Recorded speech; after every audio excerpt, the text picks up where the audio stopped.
በስመ አብ ወወልድ ወመንፈስ ቅዱስ አሐዱ አምላክ አሜን።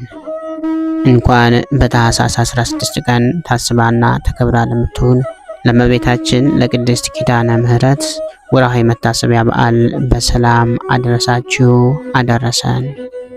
ኪዳነ ምሕረት ኪዳን የሚለው ቃል ተካሄደ፣ ተዋዋለ፣ ቃል ኪዳን፣ ተጋባ፣ ተማማለ ከሚለው የግስ ግስ የተገኘ ሲሆን ትርጉሙም ኪዳን፣ ውል፣ መሐላ፣ ቃል ኪዳን፣ የውል ቃል ማለት ነው።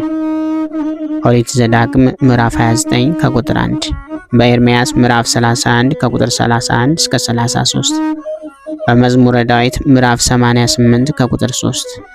በሌላ በኩል ኪዳን የጸሎት ስም ሲሆን ጌታችን መድኃኒታችን ኢየሱስ ክርስቶስ ሞትን ድል አድርጎ ከተነሳ በኋላ ከማድረጉ በፊት ለሐዋርያት ያስተማራቸው ጸሎት ኪዳን ይባላል። እመቤታችን ቅድስት ድንግል ማርያም ከልጇ ከወዳጇ ከጌታችን ከአምላካችንና መድኃኒታችን ኢየሱስ ክርስቶስ የምሕረት ቃል ኪዳን ውል ስምምነት የተቀበለችበት ዕለት የክብረ በዓል ስም ኪዳነ ምሕረት ይባላል።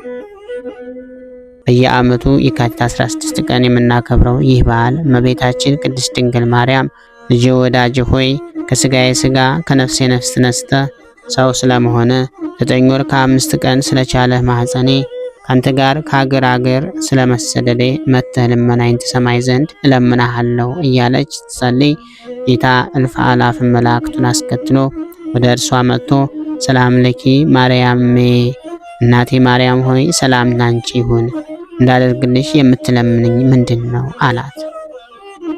እመቤታችን ቅድስት ድንግል ማርያም በስሟ የሚማጸኑትንና መታሰቢያዋን የሚያደርጉትን ለችግረኛ የሚራሩትን ቤተ ክርስቲያን የሚያንጹትን ዕጣን ዘይትና መባ ለቤተ ክርስቲያን የሚሰጡትን ለእመቤታችንና ለሃይማኖታቸው ካላቸው ፍቅር የተነሳ ልጆቻቸውን በስሟ የሰየሙትን ሁሉ እንደምርላትና ከሞተ ነፍስ እንዳድንላት ጠየቀችው።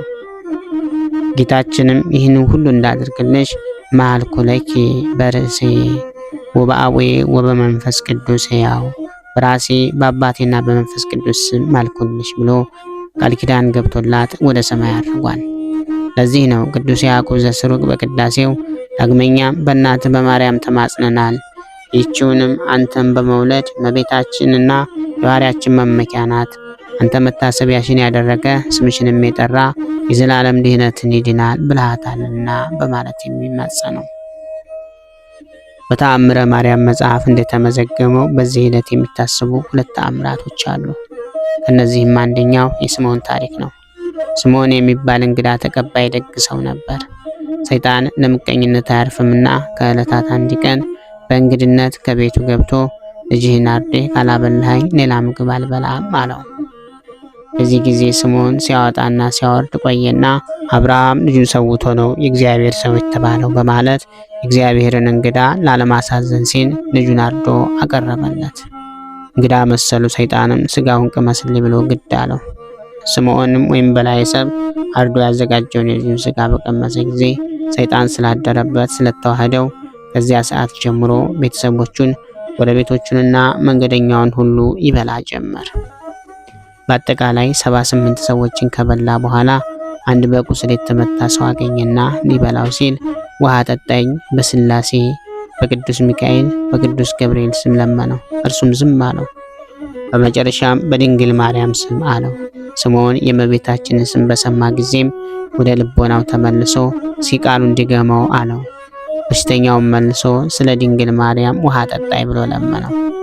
ያን ጊዜም ይህችንስ እንደምታስምር በልጅነቴ ሰምቻለሁ ብሎ ጥቂት ውሃ ሰጠው። ውሃው ጉሮሮውን እንኳ ሳያርስለት ጨረስክብኝ ብሎ ነጥቆ ሄደ። በሌላም ቦታ አንድ ገበሬ አግኝቶ ሊበላው ሲል ገበሬው በላይ ሰብ የምትባለው አንተ ነህ ባለው ጊዜ ለካሳ መሌን ሰው ሁሉ አውቆኛል ብሎ ዋሻ ገብቶ በመጸጸት በዚያው ሞተ። ነፍሱንም መላእክተ ጽልመት መጥተው ሲወስዷት እመቤታችን ቅድስት ድንግል ማርያም ልጄ በማይታበል ቃል ይህችን ነፍስ ማረልኝ አለችው። ጌታችንም 78 ነፍስ ያጠፉ ፈጣሪውን የካደ ሰው ይማራልን አላት። እመቤታችንም በስሜ የተጠማው ውሃ ጠጥቶ የለምን ብላ ስምዖንን ወይም በላይ ሰብን አስምረዋለች። ነፍሱንም መላእክተ ብርሃን መጥተው ወደ ገነት አስገብተዋታል። ሁለተኛው ተአምር ደግሞ ከብሮ ከኖረ በኋላ ለድህነት በተጋለጠ አንድ ምዕመን ላይ የተደረገ ነው።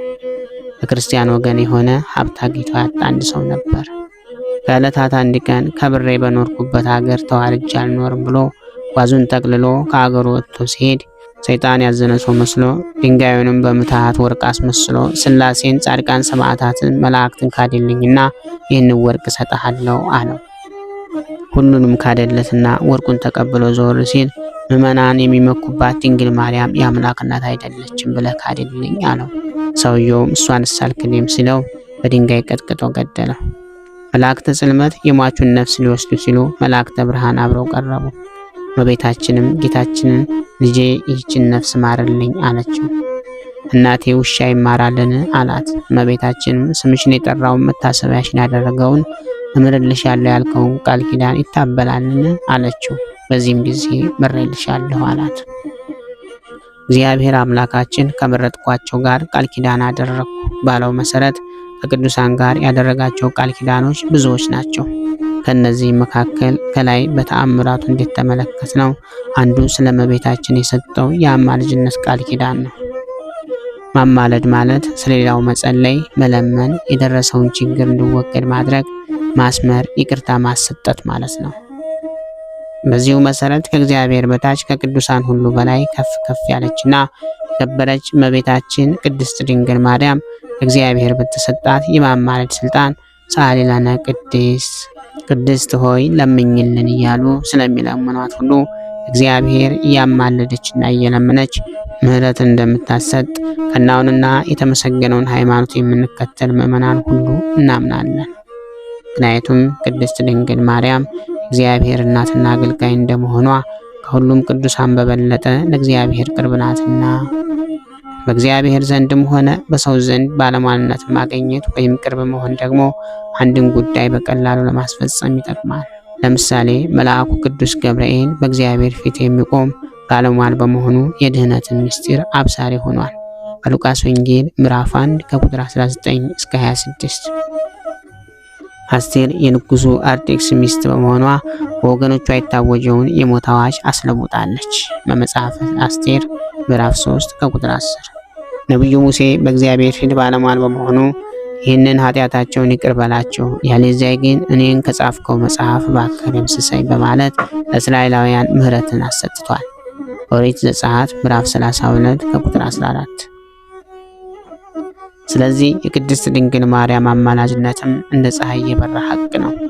ይህንን እውነት ቅዱስ ያሬድ ሲመሰክር ለሕዝብሽ ለወገኖችሽ የኃጢአት ይቅርታውን ታሰጭ ዘንድ ዘላለማዊ ሕይወትንም ለሚወርሱ ሁሉ መሸጋገሪያ ድልድይ ትሆኚ ዘንድ ከአብ ከወልድ ከመንፈስ ቅዱስ ዘንድ ስልጣን አግኝተሻል በማለት አመስግኗታል። አባ ጽጌ ድንግልም በመኃልየ ጽጌ ድርሰታቸው ሶበሰ ክዳኒኪ ምክንያተ ድኅን ይሃሎ ፈለገ እሳት ወደይን ማስጠመኮሎ የድህነት ምክንያት ቃል ኪዳን ባይኖር ኑሮ የጥፋት እሳት መርገም ኃጢአት ባጠፋን ነበር ብለዋል። አባ ሕርያቆስም በቅዳሴው ጥፋትን አይደለ ይቅርታን አሳስቢ፣ መዓትን አይደለ ምሕረትን አሳስቢ፣ ለጻድቃን አይደለ ለኃጥአን አሳስቢ፣ ለንጹሐን አይደለ ለተዳደፉት አሳስቢ ሲሉ ይማጸኗታል። ስለዚህ ዘወትር በሥርዓተ ቅዳሴያችን ድህነትን የምንለምንሽ ክብርን የተመላሽ ቅድስት ሆይ ደስ ይበልሽ፣ ሁልጊዜ ድንግል የምትሆኚ አምላክን የወለድሽ የክርስቶስ እናት ሆይ ኃጢአታችንን ያስተሰርይልን ዘንድ ወደ ልጅሽ ወደ ወዳጅሽ ወደ ላይ ጸሎታችን አሳርጊልን። በእውነት የጽድቅ ብርሃን የሚሆን አምላካችን ክርስቶስን የወለድሽ ንጽሕት ሆይ ደስ ይበልሽ። ንጽሕት ድንግል ሆይ ለነፍሳችን ይቅርታን ያደርግ ዘንድ ኃጢአታችንን ያስተሰርይልን ዘንድ ወደ ጌታችን ለምኝልን። በእውነት ለሰው ወገን አማላጅ የምትሆኚ አምላክን የወለድሽ ንጽሕት ቅድስት ድንግል ማርያም ሆይ ደስ ይበልሽ። የኃጢአታችንን ስርየት ይሰጥ ዘንድ በልጅሽ በክርስቶስ ፊት ለምኝልን። በእውነት ንግሥት የምትሆኚ ንጽሕት ድንግል ማርያም ሆይ ደስ ይበልሽ። የባሕርያችን መመኪያ ሆይ ደስ ይበልሽ። አምላካችን አማኑኤልን የወለድሽ ሆይ ደስ ይበልሽ። በጌታችን በኢየሱስ ክርስቶስ ፊት እውነተኛ አስታራቂ ሆነሽ ታስቢልን ዘንድ እንለምንሻለን። ለነፍሳችን ይቅርታን ያደርግልን ዘንድ ኃጢአታችንንም ያስተሰርይልን ዘንድ በማለት እመቤታችንን እንማጸናታለን።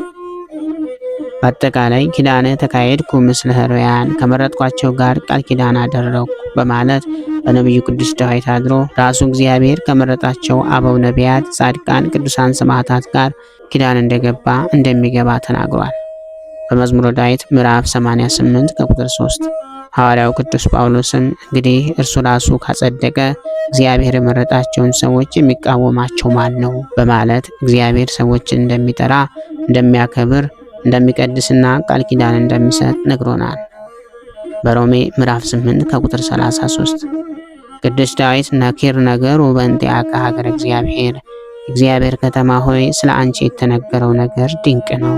በመዝሙረ ዳዊት ምዕራፍ 86 ከቁጥር 3 በማለት እንደተናገረው እግዚአብሔር አምላካችን ለእመቤታችን ለቅድስት ድንግል ማርያም የገባው ቃል ኪዳን ከቅዱሳን ቃል ኪዳን ሁሉ ልዩ ነው። ይህም እንደምን ነው ቢሉ ለአምላክነትነት የተመረጠች ልዩ እናት በመሆኗ አምላክ ከስጋዋ ስጋ ከነፍሷ ነፍስ ነስቶ ከእርሷ ከመወለዱ በፊት በወለደችም ጊዜ ከወለደች በኋላ ምንጊዜም ድንግል በመሆኗ በሁለቱም ወገን በሐሳብም በግብርም ድንግል በመሆኗ ዓለም ይድን ዘንድ የድህነት ምክንያት አድርጎ አምላክ ስለመረጣት ነው። ስለዚህ ብዙ ከንቱ ሐሳባችን ትተን እንደ በላይ ሰብ በቃል ኪዳኗ ተጠቅመን ንስሐ ገብተን ቅዱስ ሥጋውን ክቡር ደሙን ተቀብለን የስሙ ቀዳሽ የመንግሥቱ ወራሽ ለመሆን ያብቃን። እግዚአብሔር ቸርነት፣ የእመቤታችን የቅድስት ድንግል ማርያም አማላጅነት፣ የቅዱሳን ተራዳይነት አይለየን። ክብር ምስጋና ይሁን አንድ አምላክ ለሚሆን ለአብ ለወልድ ለመንፈስ ቅዱስ ስም እስከ ዘለዓለሙ አሜን። ወስብሐት ለእግዚአብሔር ወለወላዲቱ ድንግል ወለመስቀሉ ክቡር። ይቆየን።